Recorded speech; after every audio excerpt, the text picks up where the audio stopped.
Hello friends, welcome to my YouTube channel CNC Guru Ruchikesh. Video last వరకు చూడండి. Video నచ్చితే like share comment చేయడానికి మర్చిపోకండి. ఈరోజు మనం తెలుసుకుంటానికి how to job hold in job setting.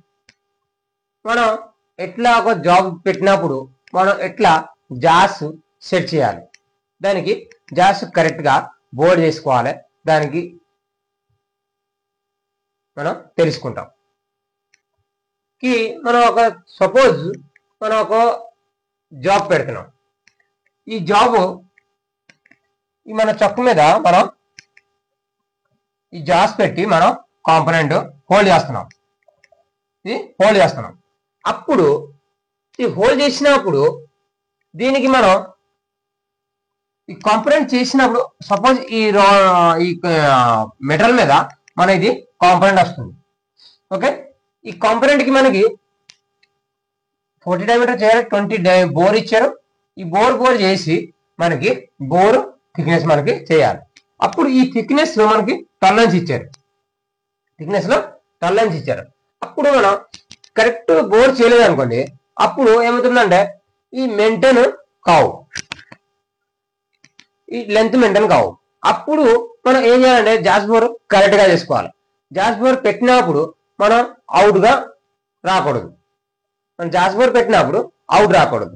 అప్పుడు మనం జాస్ మనం కరెక్ట్ గా పెట్టుకోవాలి. కరెక్ట్ గా పెట్టుకోవాలంటే మనం ఎట్లా చెక్ చేయాలి, దానికి కరెక్ట్ గా ఉన్నాయా లేదా అని మనం ఎట్లా చెక్ చేస్తాం. ఫస్ట్ జాస్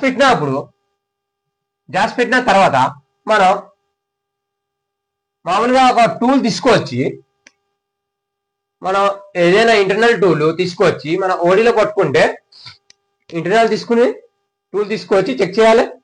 ఈ ఇన్నర్ సైడ్ పట్టుకుంటే మన ఎక్స్టర్నల్ టూల్ తీసుకొచ్చి చెక్ చేయాలి. అప్పుడు సపోజ్ మనం ఇది అవుటర్ సైడ్ మనం క్లామ్ చేసుకుంటున్నాం. అప్పుడు మనం ఏదైనా ఒక టూల్ తీసుకొచ్చి ఇంటర్నల్ టూల్ తీసుకొచ్చి మనం ఇక్కడ చెక్ చేసుకోవాలి. మనకి దీనిలో మనకి చెక్ చేసుకోవాలి.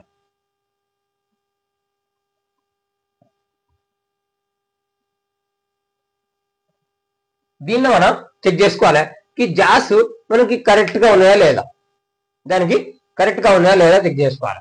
ఇప్పుడు సపోజ్ ఇది మనకి జాస్ కరెక్ట్ గా ఉన్నాయి. అప్పుడు మనం జాస్ బోరింగ్ చేయాలి. బోర్ చేయాలి ఎందుకంటే కంపల్సరీ బోర్ చేయాలి. ఎందుకంటే సపోజ్ ఈ జాస్ మనం వేరు కాంపోనెంట్ కి వాడుకున్నాం. అప్పుడు సపోజ్ దీనికి ఒక 50 డయామీటర్ కి మనకు జాస్ బోర్ చేసుకున్నాం. ఇది మాత్రమే 40 డయామీటర్ ఉంటుంది. ఇది ఈ డయామీటర్ 45 ఉంటుంది. 45 ఉంటుంది. అప్పుడు ఏముందంటే దీనికి రేడియస్ మ్యాచ్ కావు. అప్పుడు కరెక్ట్ గా మనకి రాదు. అప్పుడు మనం ఏం చేయాలంటే దానికి కట్ పెట్టుకోవాలి. దానికి ఆ రేడియస్ చేయాలి. ఆ రేడియస్ చేయాలంటే మనకి ఆ జాస్ ట్రూ చేసిన తర్వాత, ఆ టూల్ పెట్టి ట్రూ చేసిన తర్వాత మనకి జాస్ బోర్డ్ చేయాలంటే దానికి ఒక ప్లగ్ పెట్టుకుంటాం. ఎందుకంటే ఈ ప్లగ్ పెట్టి మనం బోర్ చేస్తేనే ఈ డయామీటర్ కరెక్ట్ గా మ్యాచ్ అవుతుంది. ఈ jaws radius or job radius మనకి కరెక్ట్ గా మ్యాచ్ అవుతుంది. అప్పుడు సపోజ్ ఇది ప్లగ్ పెట్టకుండా మనం బోర్ చేస్తాం. అప్పుడు ఏమిటంటే సపోజ్ మనం జాస్ కరెక్ట్ గా టైట్ చేయలేదు, కొన్ని ఒక జాస్ లూజ్ ఉన్నాయి. అప్పుడు మనం జాస్ బోర్ చేస్తాం. అప్పుడు జాస్ బోర్ చేసినప్పుడు ఏమవుతుందంటే జాస్ బోర్ చేసిన తర్వాత మనం జాబ్ క్లాన్ చేస్తాం.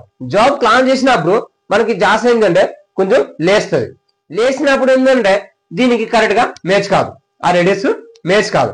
అప్పుడు ఇది డిస్టర్బ్ అవ్వచ్చు. అందుకోసం మనం ఇది సపోజ్ తర్వాత మనం ఏంటంటే జాస్ బోర్ చేసిన తర్వాత మనం కాంపోనెంట్ ఎట్లా అయినా పట్టుకోవాలి.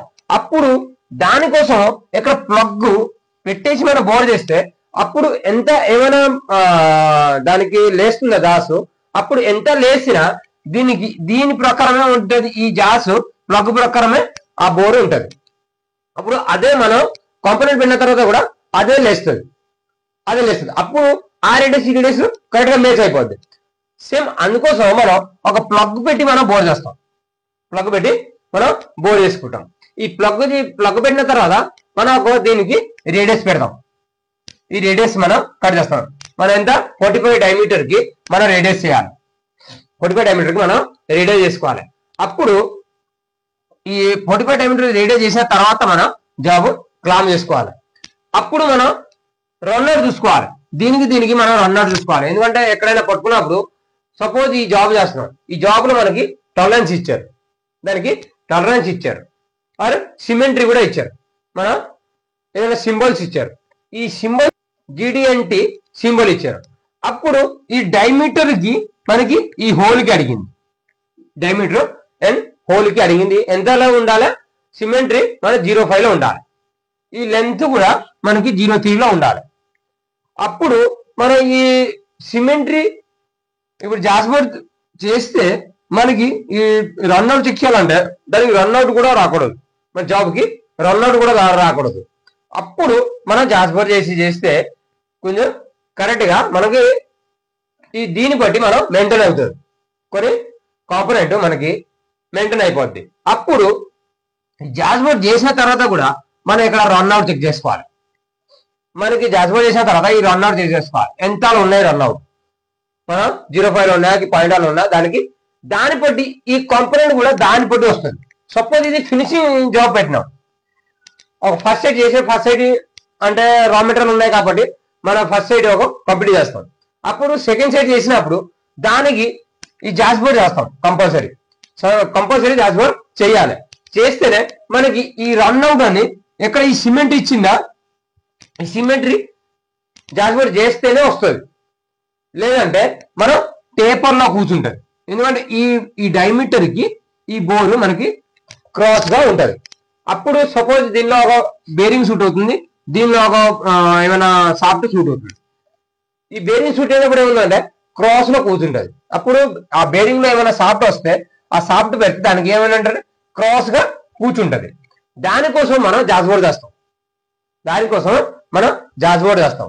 మనం ఒక రన్అట్, పర్పెండిక్యులర్, సర్కులరిటీ, సిలిండర్సిటీ మనం రావాలంటే కంపల్సరీ మనం జాస్బోర్డ్ చేయాలి. అప్పుడు సెకండ్ సైడ్ చేసినప్పుడు సపోజ్ ఫస్ట్ సైడ్ అయిపోయింది, సెకండ్ సైడ్ చేసినప్పుడు మనం కంపల్సరీ డైలింగ్ చేసుకోవాలి. ఆ డైలింగ్ చేసినప్పుడు మనకి ఒక 0.1 కి 0.2 లో మనకు కంపల్సరీ రావాలి. దీన్ని బట్టి మనం అంటే ఎంతలు ఇచ్చారు, దానికి మన ఈ సిమెట్రీ ఎంతలు ఇచ్చారు, దాన్ని బట్టి మనం డైలింగ్ చేసుకోవాలి.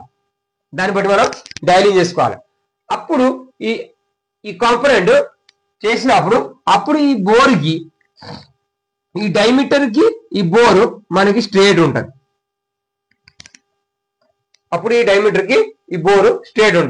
లేదంటే ఈ ఫేస్ కూడా మనకి కరెక్ట్ రాదు. జాస్బోర్డ్ చేస్తేనే మనకి ఈ ఫేస్ కూడా కరెక్ట్ వస్తుంది. అప్పుడు లేదనుకో ఈ ఫేస్ మనం ఎక్కడ పట్టుకున్న తర్వాత ఈ బోర్డ్ చేసినప్పుడు ఏంటంటే ఇట్లా క్రాస్ గా వెళ్తుంది, దానికి మనకి క్రాస్ గా వెళ్తుంది. ఈ క్రాస్ వెళ్తేనే ఏమవుతుందంటే ఇక్కడ బేరింగ్ కి ప్రాబ్లం అయిపోతుంది, ఈ డైమీటర్ కి బేరింగ్ కి ప్రాబ్లం అయిపోతుంది. అప్పుడు ఇది మన సిమెట్రీ రాదు. అందుకోసం మనం జాస్బోర్డ్ కరెక్ట్ గా చేసుకోవాలంటే మన టూల్ తీసుకువచ్చి దానివల్ల రొటేట్ చేసి మనం చూసుకోవాలి అవుట్ ఉన్నా లేదా. అప్పుడు తర్వాత మనం ప్లగ్ పెట్టి దానికి మనం ఇక్కడ కట్ పెట్టుకోవాలి. ఈ రేడియస్ మనం చేయాలి కంపల్సరీ. ఆ రేడియస్ చేసి మన తర్వాత దానికి కాంపోనెంట్ మనకి పట్టుకుంటేనే ఈ కాంపోనెంట్ మనకి కరెక్ట్ గా వస్తుంది, రన్అట్ లేకుండా వస్తుంది. లేదనుకో రన్అట్ రావచ్చు, పర్పెండిక్యులర్ ఎక్కువ రావచ్చు, లేదంటే సిమెట్రీ ఎక్కువ రావచ్చు, ఒక బోర్కి 0.2 రావచ్చు, 0.5 రావచ్చు, మనం అది చెప్పలేం. అందుకోసం మనం జాస్బోర్డ్ కరెక్ట్ గా మనం చేస్తేనే అప్పుడు ఈ కాంపోనెంట్ మనకి ఓకే వస్తుంది. ఓకే ఫ్రెండ్స్, అర్థమైంది జాస్బోర్డ్ మనం ఎందుకు చేస్తారు, మనం ఎట్లా సెట్టింగ్ పెడతారు, దానికి మనం ఎట్లా జాస్బోర్డ్ చేయాలి, మనం ఎట్లా సెట్ చేయాలి, ఒక కాంపోనెంట్ కి మనకు ఎట్లా సెట్ చేయాలి, దానికి అర్థమైంది. ఓకే ఫ్రెండ్స్, వీడియో లాస్ట్ వరకు చూడండి. వీడియో నచ్చితే లైక్, షేర్, కామెంట్ చేయాలని మర్చిపోకండి.